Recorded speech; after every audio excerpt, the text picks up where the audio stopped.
Hello and welcome to the podcast where we explore the worlds of audio storytelling with people responsible for creating enchanting experiences.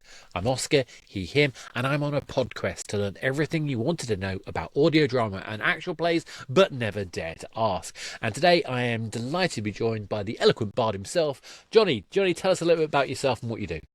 Hi, I am Johnny, they, them, the Eloquent Bard, as I'm known on TikTok.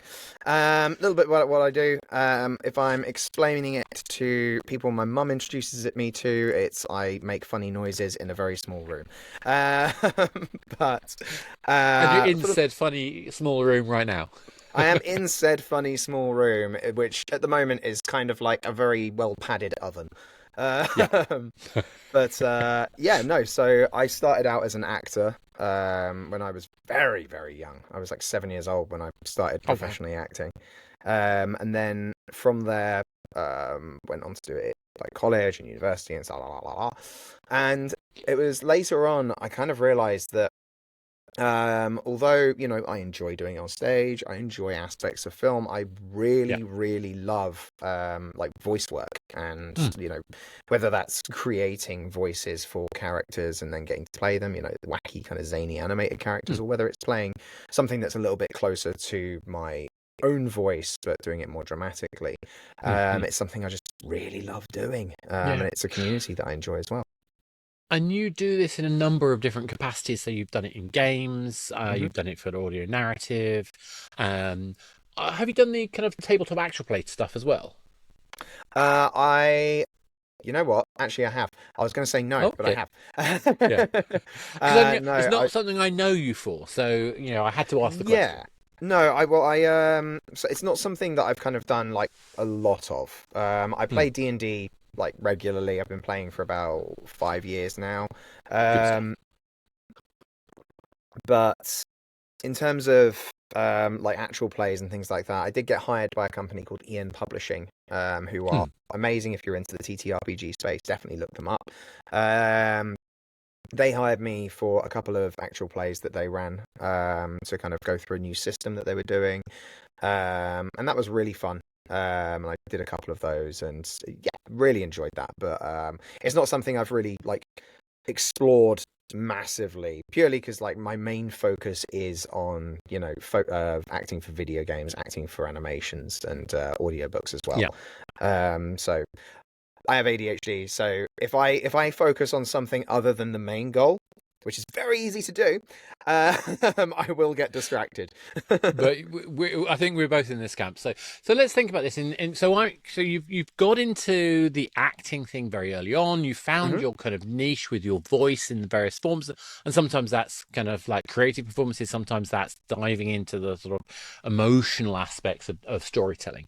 So Absolutely. what I'm trying to work out is, I mean, when you're approached, say for an animation or for a game or for a thing, what's the sort of approach you take? So you're typically, if I understand correctly, dealing with scripted work. Is that fair? Absolutely, yeah. Yeah, Hmm. it's very unfortunately rare that you get to improvise in voice work.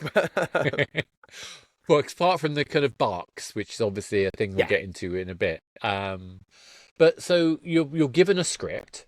hmm Um, are you usually having to cast for that script? It depends, to be honest. Hmm.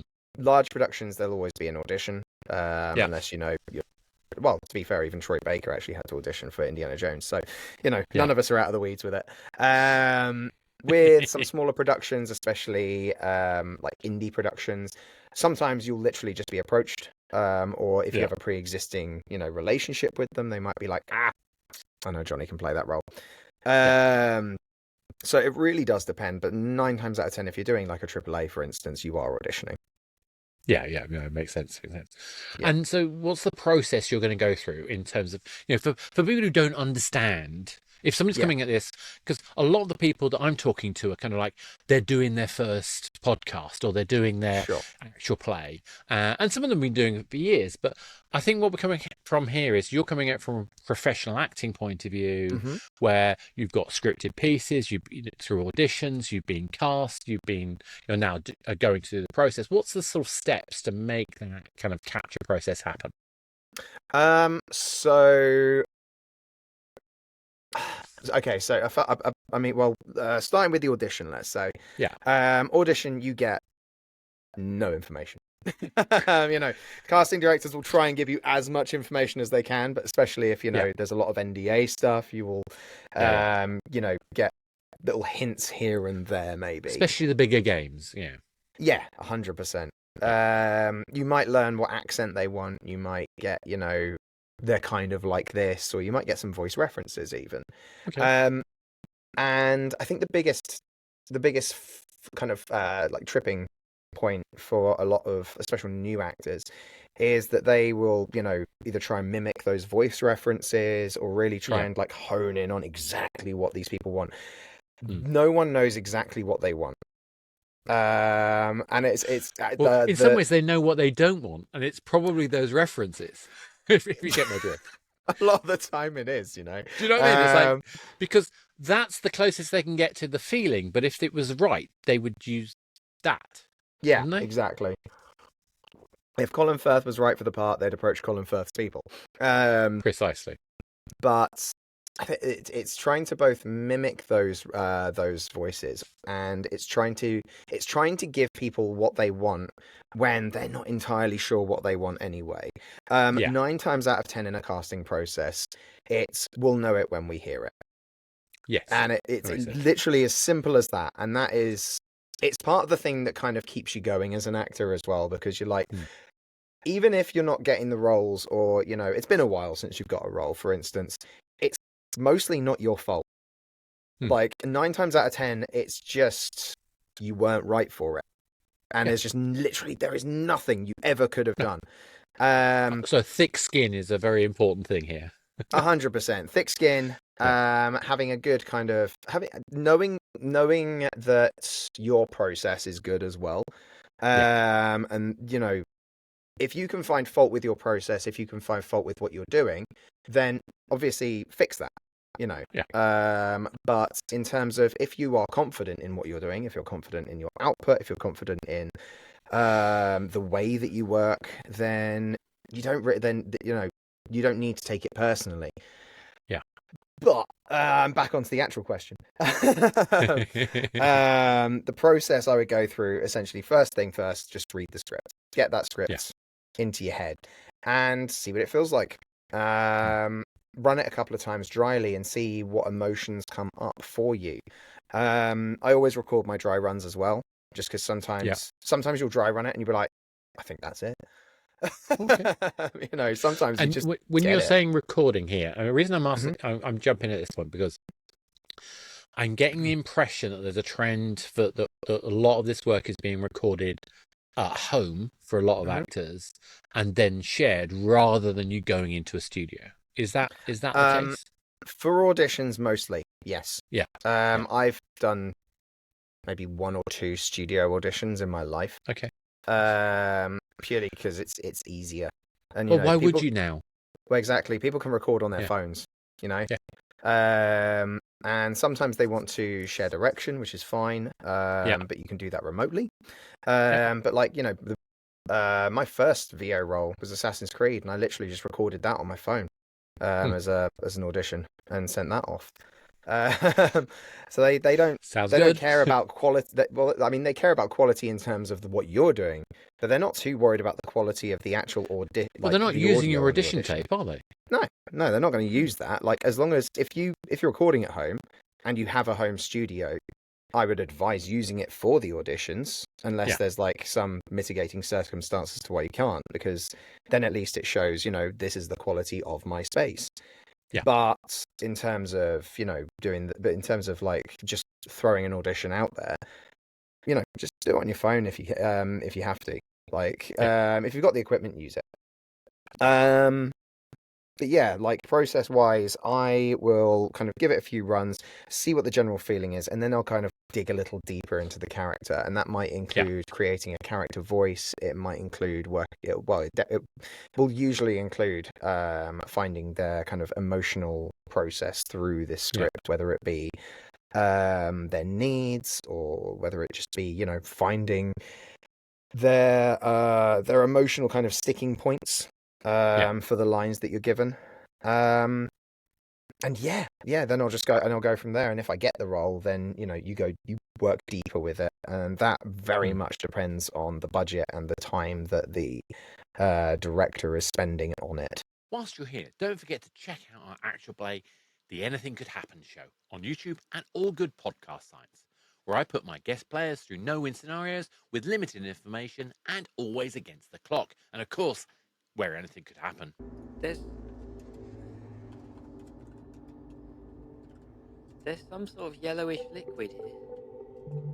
Why did I tell you to? I told you not to touch anything. I've got I gloves. literally said do not touch anything. And you did anyway?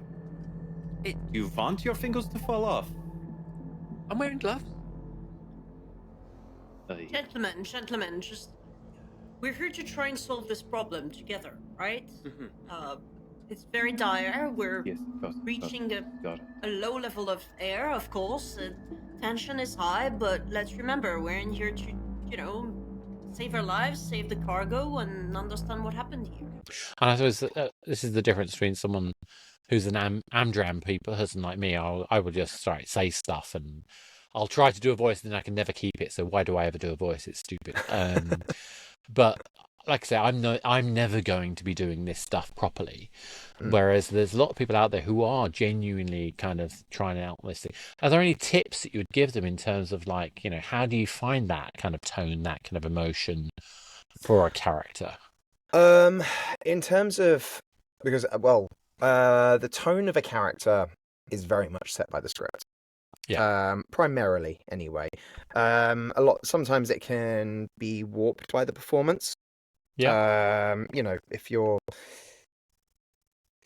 you've got someone saying very kind, loving things, but then they're kind of doing it in a creepy way, then it's going to be different. But that would have been dictated by the script anyway. That's something that you would have talked about.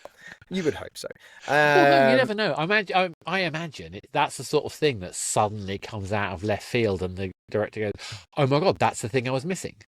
Potentially, yeah. Yeah.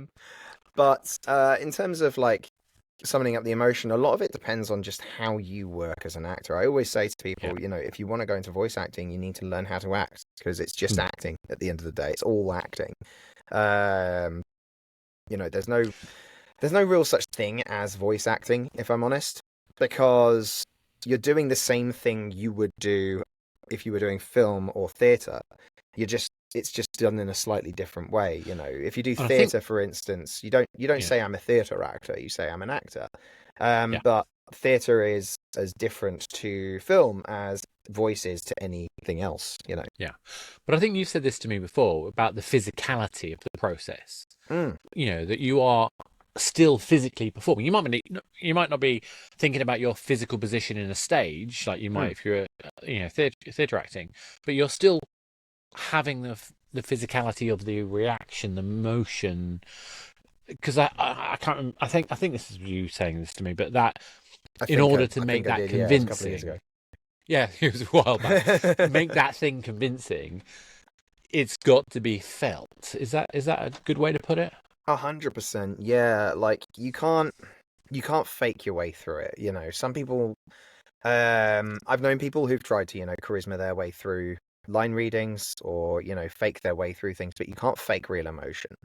And even if you are playing if you're playing SpongeBob, let's take a character who's really wacky. SpongeBob still feels things, and he still has emotions, and you as the performer have to feel those. And whatever the voice sounds like, that doesn't matter, because the feeling has to at least sit underneath the skin and be ready to access. And feeling is physical. It's a very physical thing. I mean, there's I try to warm up physically before I do any voice work as well. Just purely because it gets the heart pumping, it gets the emotions flowing. At the same time, you also want to be physically available for the character when you're speaking. You want to be able to gesticulate. You want to be able to kind of create a physical presence for the character that then carries through into your vocal performance. I was playing Oh God. Actually, I don't even know if I'm allowed to say who I was playing, but I was playing a character A character. Yeah. recently. Very, very stoic, very I pictured them kind of like a wall, essentially, to speak to. Okay. And so whenever I was performing as them, I just had my arms crossed like this. And it's just like a little physical thing that I can do to bring that character into my body. You know, and that's very much like physical theatre type stuff that you learn when you train as an actor, you know. Yeah. No, like you say, it's all about being able to. Well, for the impression I have as the non-actor is. I mean, it's the Olivier line, or, you know, but to Dustin Hoffman in. Oh yeah, have you tried acting, darling? Have you tried acting? but I think that's not kind of what we're saying here. It's like the acting is about embodying the thing, 100%, whether you're yeah. taking an approach or what, and you'll find your own way to get to that kind of emotional journey. So we're doing our audition tape, we're sending it off, we get picked. So are you typically in a production going to be taken to the studio, or are you going to be, is it mixed to that proportion of which you kind of it's produce very mixed, yeah. Yeah. It's like AAA's probably at the studio. They've got better equipment, and they've hired the studio, so they're going to use it. You know. Yeah. They, like I say, they got better equipment. They've got you know, no matter how well you build your space at home, it's never going to be as good as the ones they've got there.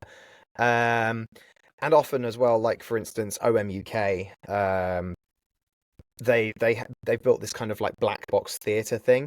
There, and it's run very much like a black box theatre, so they like everything to be very in person and interactive, you know.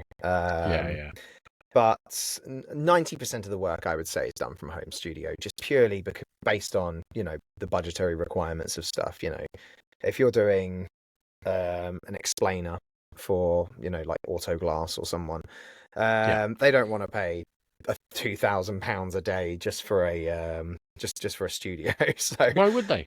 Yeah, exactly. makes no sense. Yeah. So again, I'm trying to kind of get a sense of the kind of differences. So my feeling is that there's going to be some some structural differences, the way that recording for a voice drama versus a animation versus a game will operate. Can you kind of sort of get across what those core differences are? Yeah, absolutely. Some of it can be in the actual setup and makeup of the recording session. So a lot of audio dramas choose to record it kind of like you're performing a play, you know, where you'll have both actors or all the actors on a call, and you'll all be, you know, running through the scene together, and, you know, playing it off as a scene. Rather than reading the lines individually, just purely because it creates this sense of reactivity. Presence, isn't it? Absolutely, yeah. Well, you're reacting off of each other. You're working off of each other, rather than trying to guess what the other person, how the other person has delivered the line. You know. Totally. Well, because you get that kind of emotional moment of that thing. Whereas if you're dealing in a game, my impression is the actor can't know what condition the player is going to be by the point that line comes up. Yes. That makes sense.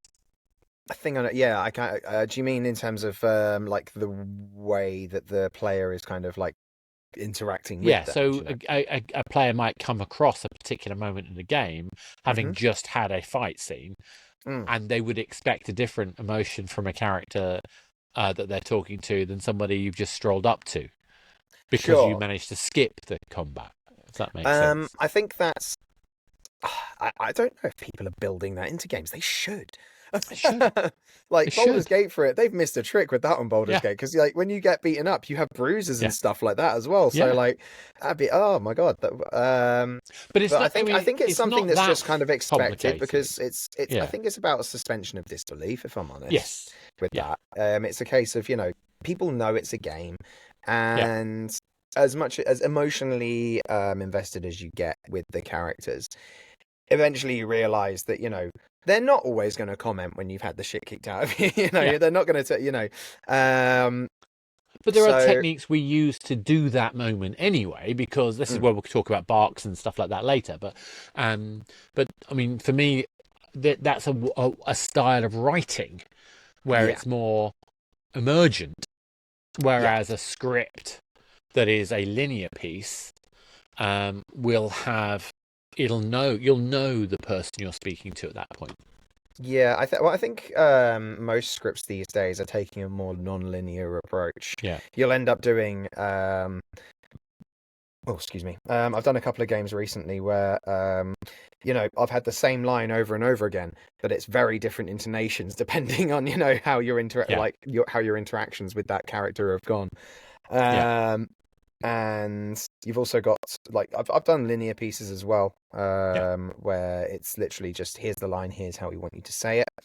But I think it all depends on the game really and how they want to write it. But I find I always find it interesting when you have the non-linear ones where it's like, okay, now say it like this. Okay, now like this. Okay, now like that.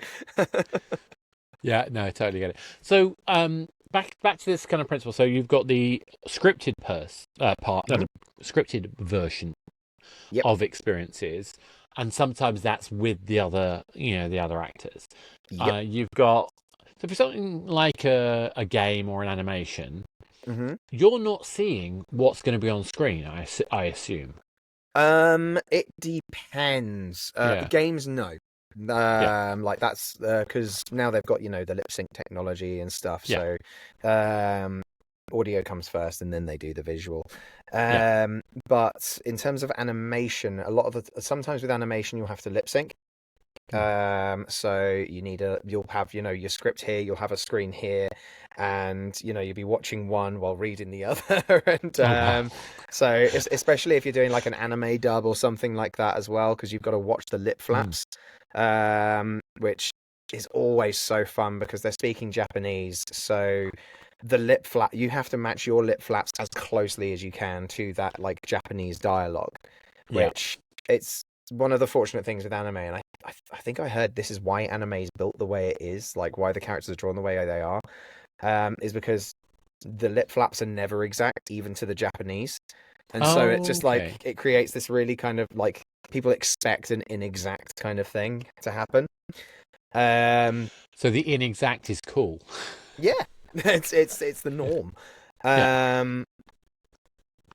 But yeah, so I mean, it's mainly with animation you will see the visuals. Yeah. Okay. Sometimes with animation you'll be working in tandem with someone else, running the scene together. But yeah, mostly you are on your own in a booth. Sometimes you will have live direction. Live direction is always helpful. Too many live directors is never helpful.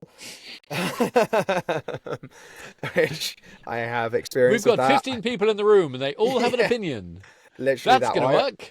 I always start my live sessions with, okay, I want you guys to decide who's the director, and you are going to feed all your feedback through them, and then they are going to give me the feedback bit by bit. Because otherwise I've got one person telling me, oh, we want it sad, one person saying laugh while you're doing it, and it becomes a minefield. I want sad, but I needed a touch of pain sarcasm, combined with an enthusiasm that can only be resolved through some existential threat. You joke, but oh my god, no! Seriously. It's every film school production ever. Oh jeez, yeah. But yeah, that's like I love live direction. Primarily because you know if you're doing the wrong thing essentially. But a lot of the time it's great. It's amazing because then you just like you can just alter your performance based on what they want. A lot of time you're just individually recording, so it'd just be you in a booth and you'll have a script. Sometimes the script will tell you how to say it. Sometimes it won't.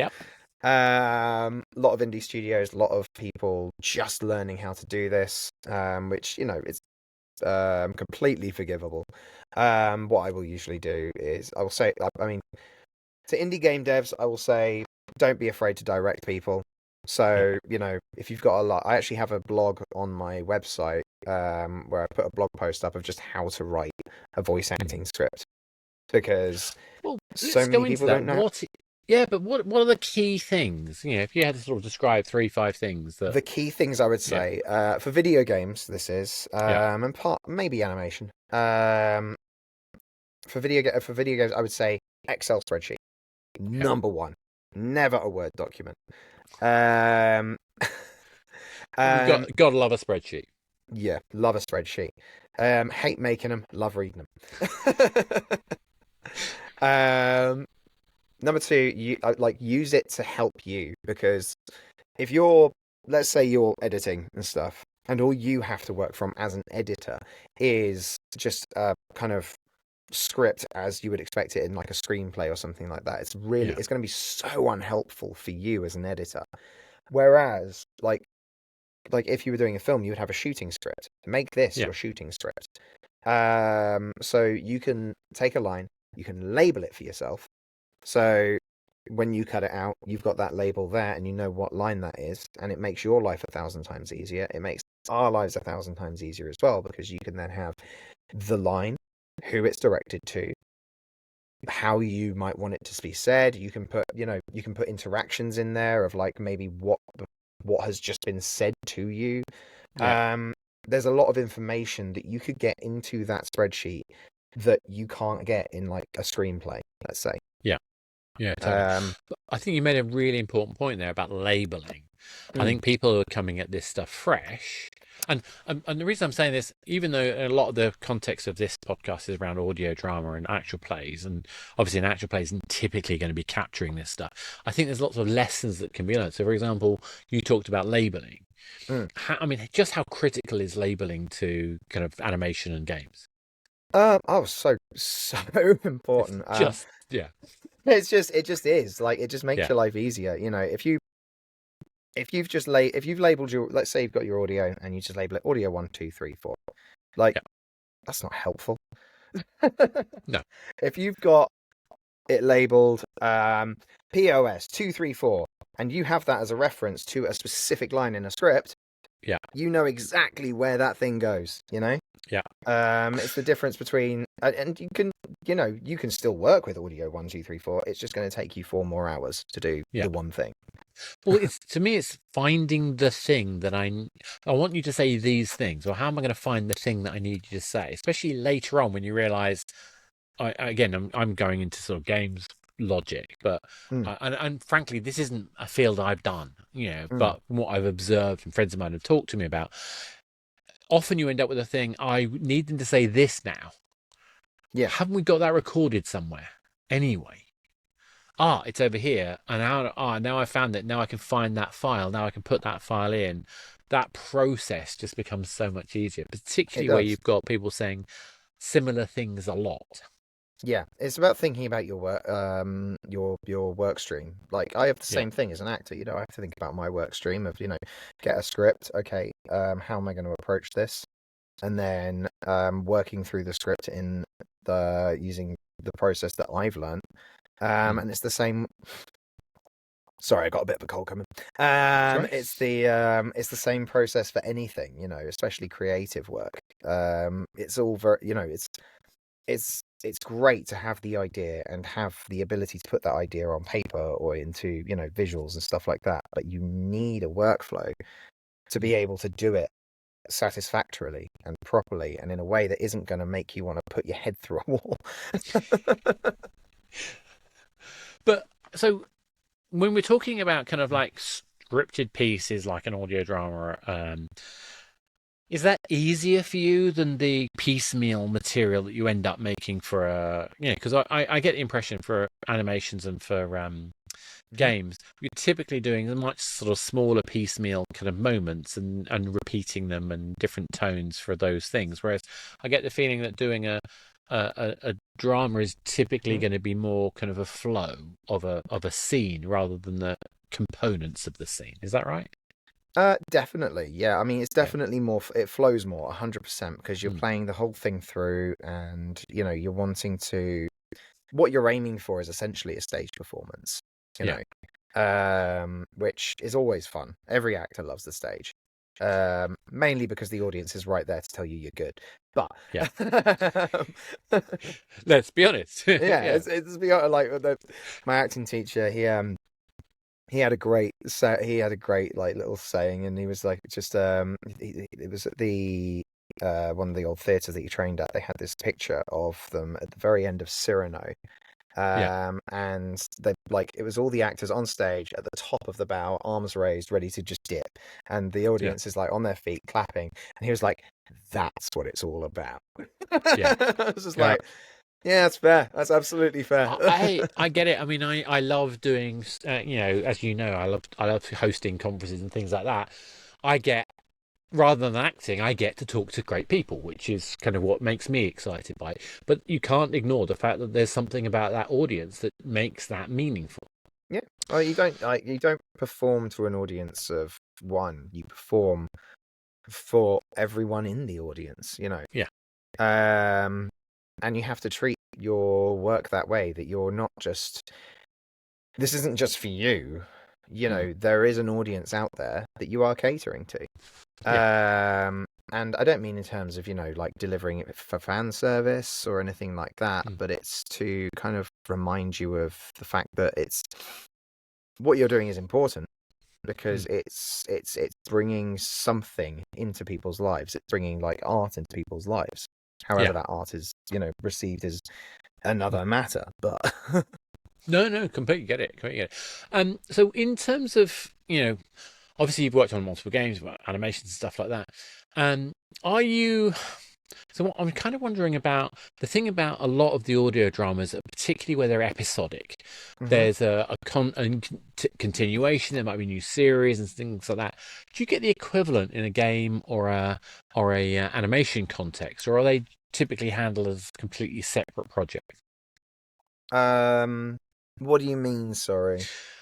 So I'm thinking about an audio drama. So, for example, I was talking to Emily Inkpen and Chris Gregory from the Dex Legacy and about the way they work. And they do 10 episodes for a season. And so they'll have actors are brought in to produce those episodes. Whereas when I talk to some folks, now I haven't recorded this, but I talked to some folks who were behind Wondery's The Spy Who not that long ago. And for them, because they're doing 4 episodes, but they're released effectively in real time, it's closer to a live show in some ways because I see. They've got a different. And I'm trying to work out kind of what are the different temporal flows that you can expect. Because I'm just trying to. Where I'm going with this is to fully understand this art form. I'm trying to work out where all the extremes are and how people respond differently to different ways of working. For audio dramas, I mean, those are 2 very legitimate ways of doing it. And doing it as a live show is really cool. That's very. Oh God, names just popped out of my head now. War of the Worlds. I was thinking about one I really got into was Welcome to Night Vale, and I got to see 2 of the live shows of that.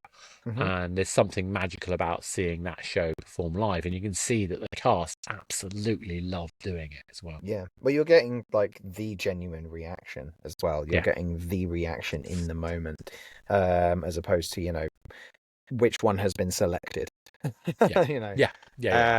Whereas if you're doing video game animation, it's more like film. It's all shot out of sequence. It's all taken out of context. So what was that about? literally sometimes. So you have to be a lot more flexible as an actor. Sometimes your whole role is recorded in one day and you're done. Other times you record a big bit and then you come back 3 months later and do another big bit. Because it's still being written or because it's still being produced or whatever. I've got a game that I've been doing now for about 1.5 years called Leap of Sins, which Hmm. they keep coming back to me for more lines, Yeah. Looking forward to that one. That was the one where I have a quote now that I put on some of my business materials, which is some people say as good as Troy Baker, and it's literally just because someone commented on Reddit that I sound Love as it. good as Troy Baker's like Joker. Love it. Yeah. Well deserved, I'm sure. Oh, of course. Of course. But I mean, okay, so there's lots of different ways of working, and obviously callbacks, particularly I imagine in games where, because games evolve and they iterate, we end up having to do new things, we have to throw things away, start again. To do those kind of retakes, essentially, is that something that's you see outside of games? Is that less common in animation or in other audio I drama? mean, I'd say it may be less common, purely because obviously the narrative of a game is much larger, in terms of volume, as it were. Because an animated series, for instance, can go and go and go and go, but in terms of what you're dealing with at that moment, it's quite small. So it's rare that it'll be rewritten and you'll have to come back to do more. Whereas a video game, that's in development for however many years, and so much can change during that time that you might have to come in and just completely redo. I think of Theo Solomon from Baldur's Gate, where they completely changed his character from early access to the actual game. But audio dramas you tend not to, unless they're just not happy with the take, or something's gone horribly wrong. Yeah, no, exactly. So this is the one that I given the current climate, we've got to cover this at some point. Sure. Obviously, there's a shadow going on right now in terms of the use of AI.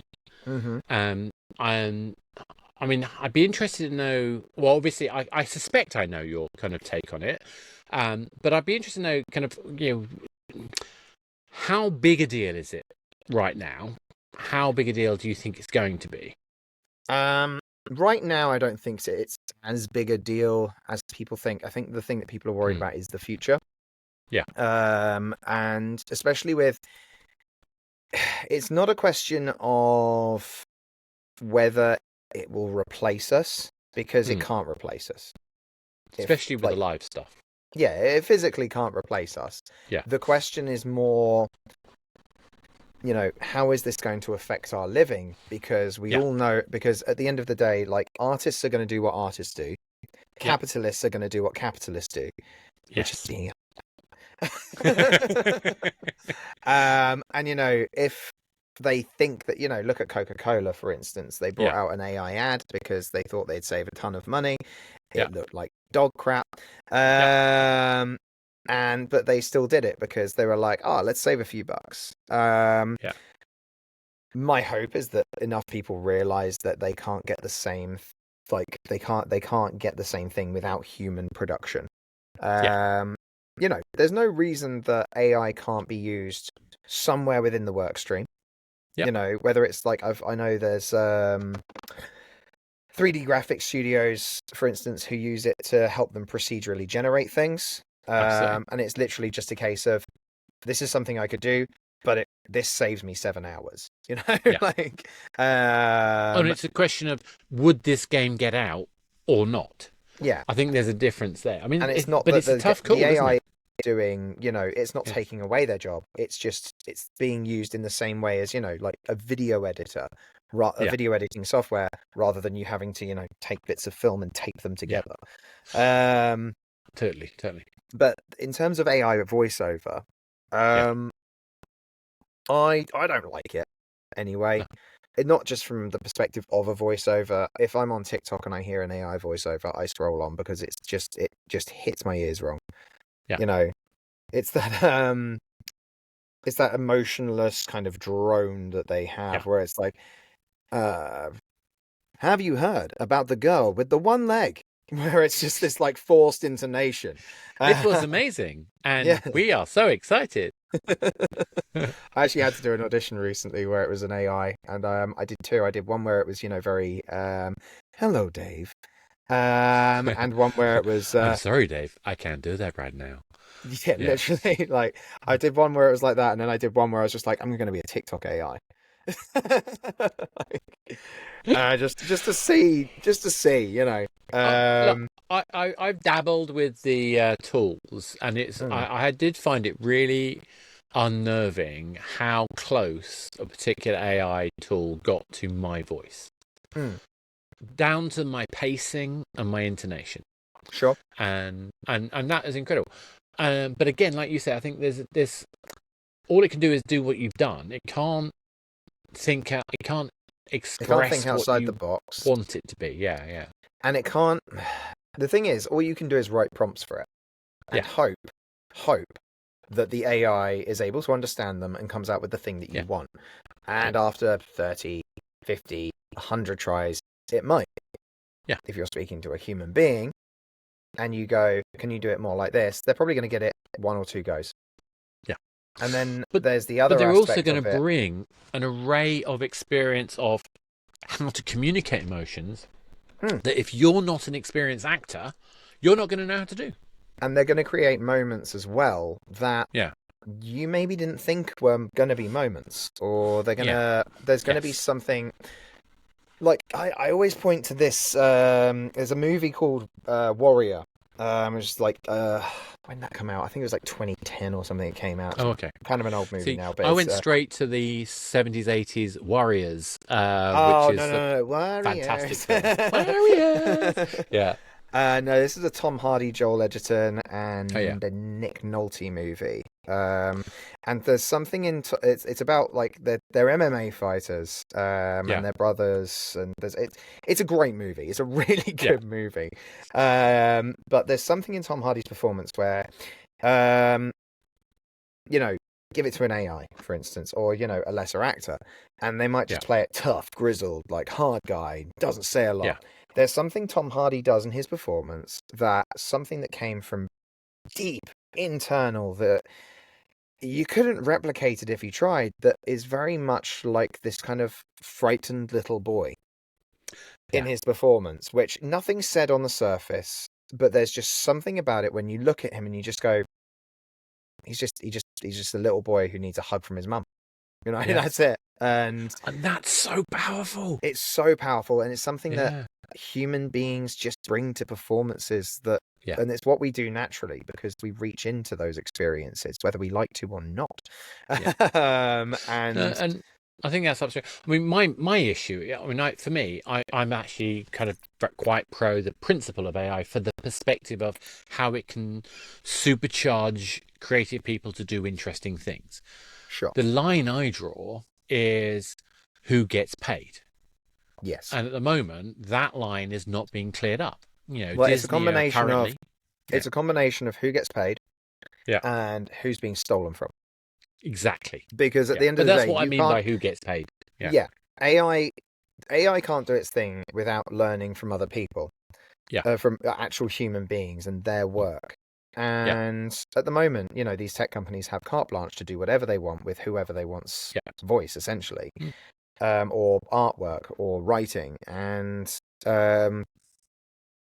it's just wrong because essentially they're just the AIs aren't creating something new. They're just repurposing stuff that they've kind of regurgitated. And that's the difference, because for me, it's like, as a human being, we consume media. We consume that, but we interpret it. Whereas we're literally transforming an asset, which I think is a discrete difference. Yes. Yeah.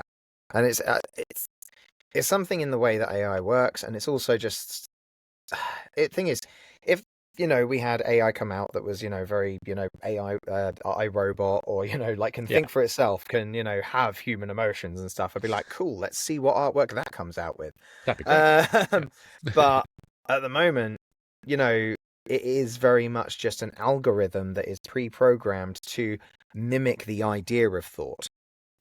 You know. Oh, absolutely. It's prediction engine. That's all that's all it's doing. It's predict. Given all this huge array of information I have and these prompts, I'm going to predict an outcome. Yeah, literally that. And it's that is very much an issue, and it's I don't ever think that AI should replace people or move them out of their jobs, especially creative jobs, because it's so important to have that human influence in there. I think AI can be useful for certain aspects within it. If it speeds up your workflow, if it makes your life that tiny bit easier, fantastic. But it should be a tool, and it shouldn't be a replacement for people. If you're enjoying this interview, why not check out this brief trailer from our guest? Johnny NEAL dramatic reel. You're sorry. Of course you are. You're always sorry. You ruined my wedding! I asked Dennis to speak because he's been more of a father to me in 2 years than you have my whole life. But Gary wants what he wants, right? No, I don't want an apology. I don't care about your guilt or your contrition. Sorry isn't going to change anything, and it never did!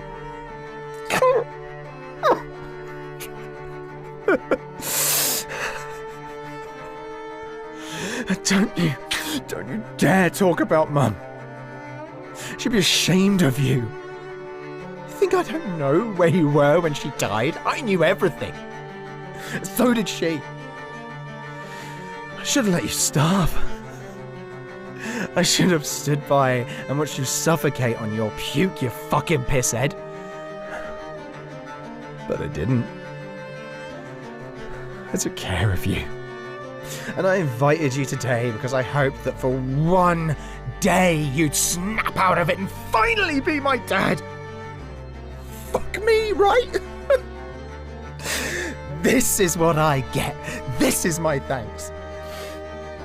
I wish sorry was enough. But it's not. Frankly, if you go home tonight and decide that living just isn't for you anymore, I will breathe a big, fresh sigh of relief. And because if we let it become a replacement, we end up with basically 5-minute craft style content, which is full of misinformation. It's just poor quality and just crap. Yeah, it is. It's just crap. It's just nonsense. And storytelling should be about human experience. It should. Yeah, it should be. So that's what I love. It shouldn't just be. It shouldn't just be churning something out for the sake of churning something out. You know. Yeah. I was going to make an Avengers joke then. The original saga's fine, but nothing afterwards has been good. Yeah, I mean, yeah. I have no comments. I have Andor. I'm going to stick with Andor. I like Andor. Andor's good. I haven't actually watched Andor. You know, I watched the Star Wars sequels, and I was appropriately disappointed that I haven't really consumed any content since. No. As an aside for the audience, if you get a chance to watch Andor, I'm a big fan of it. I think they basically done grown up Star Wars well, and what I love about it is it's not about the Jedi. Ooh. And that, I think, is... I don't even know if I saw a Jedi in Andor. Somebody will tell me out where I missed something. That's good, though, because it's so oversaturated with Jedi stuff. Yeah. Like with the... I did watch The Mandalorian. I love The Mandalorian. Yeah, I know it's right. But again, like, had to bring in like Jedi aspects to it, and I was just like, do we need this? Do we need this? Like, is this necessary? But to me, I think we do, because Mandalorian is basically reinventing the Western. Yeah, I think it's something. That's why I'm not a huge fan of Grogu. I'm going to get myself. I got myself into trouble the other day because I said I wasn't a fan of Critical Role anymore, which is obviously a bad thing to say to an audience of people who love actual plays. Hopefully, most people know what I mean. 3. I watched it either. Look, that's no disrespect to them. They're amazing people. I just want more. Anyway, I want something different. Anyway, but that's okay, and that's what this plethora of storytelling is all about. And even if you love, Star Wars, even if you love Baby Yoda, fine. Great. I don't Enjoy want it. all of my entertainment to come from one giant electronic brain. Is the Yes, is or the one point. giant electronic mouse, as we like Yeah. to say. But actually, this is again back to the AI thing. We'll see what, because at the time of recording, we were waiting to see what Disney were going to do about they raised a court case against one of the AI teams at the time. Oh So, yeah, I remember. Yeah. I've seen this. Yeah. and so there's Very happy. interesting times right now in that space. So let's bring it all back. So we've talked about a whole bunch of things around the preparation as an actor for different kinds of media, including for the kind of more scripted pieces of audio narrative and the more piecemeal aspects of animation and game mechanics. We've talked about the kind of practical side of things. So having a script as a spreadsheet where there's specific pieces of information which give you context, but also labeling, clear, identifiable, trackable labeling for the recordings that you do. We talked a little bit about AI, but if you were somebody who was starting out in this space right now as a voice actor, particularly want to be a voice actor, what piece of advice would you give them? If they are completely green and they're literally just like, let's say I like video games, I want to act in video games, how do I do that kind of thing? First thing is first, read and consume as much information about acting as you possibly can. Read Stanislavski, read Meisner, read Stella Adler, read about the method, because as controversial as it can be, the actual basis for it isn't terrible.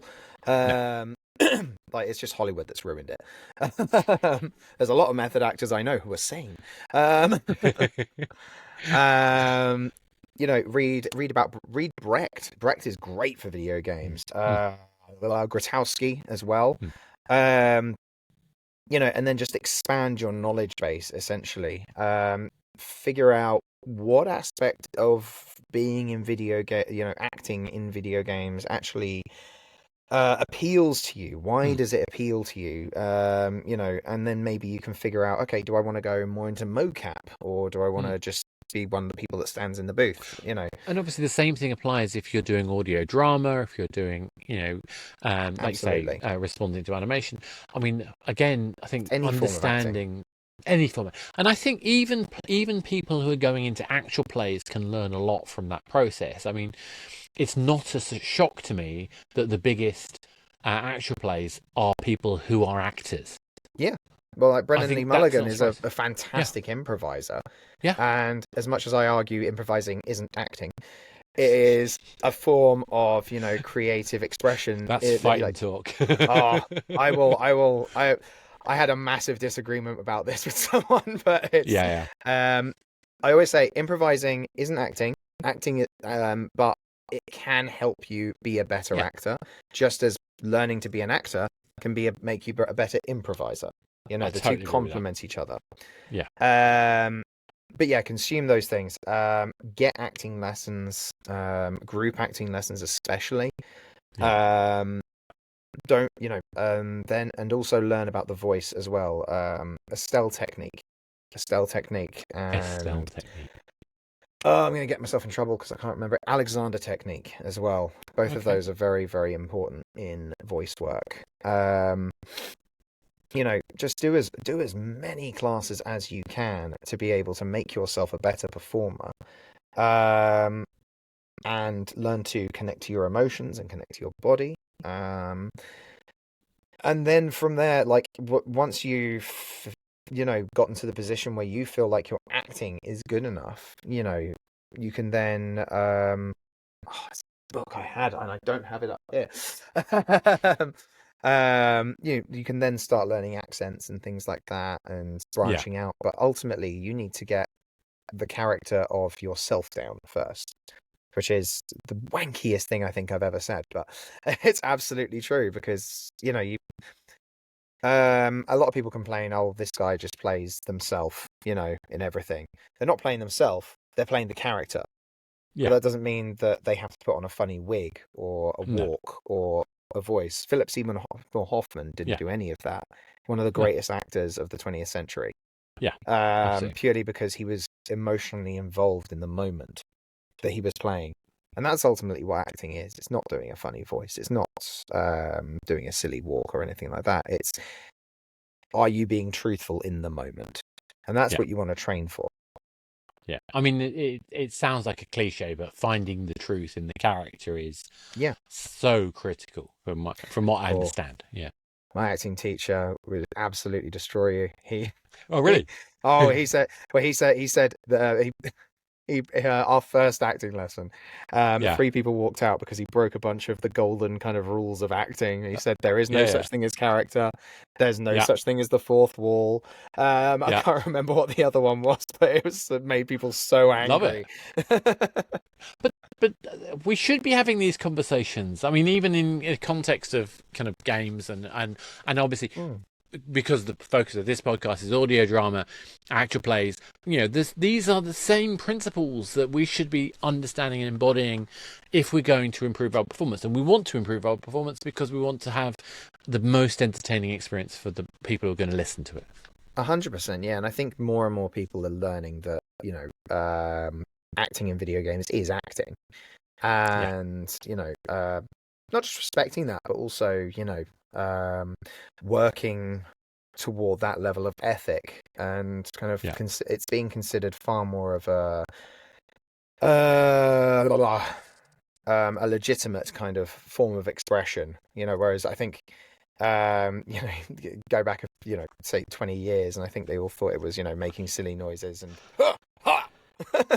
and that's the barks that we were so putting those moments called barks in video games where we make these stupid sounds, Hawker cries in the middle of a city, literal barks, guffaws and various other kind of laughter, all that kind of nonsense stuff, coughing. These are things that we will often call for in a game. And if you're if you're looking at it from an audio drama point of view, you might also need some of these things as well, because the sound engineer needs to make sure they can fill the space, the kind of the scene, the sound design needs to feel like this place is alive. Yeah. And the positioning and the movement through a scene can be as important in audio design as it can be in a game design. So, Johnny, all I can say is thank you so much. That's been fantastic. If people want to find out more about you or what you do, what's the best way for them to do that? So I am on Instagram, but I don't really post on it that much. But you can find me on Instagram. TikTok I'm more active on. MXE Bard on both of those. If you want to hire me, or you want to, or if you're interested in voice acting and you would like maybe some acting lessons or to learn a little bit more, you can head to my website, which is www.eloquentbard.co.uk. I felt like a TV presenter from the 90s just then. HTTP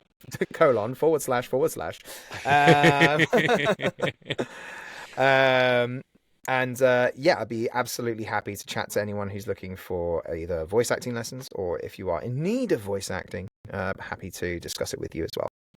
Brilliant stuff. Johnny, thank you so much. So there we are. We've looked at it from the actor's perspective in terms of not just, how we work in audio drama and actual plays, but how we can look at it from a wider perspective of the role of the voice actor and the function of the voice actor. And there are lessons that can be learned across all the major forms that are using that.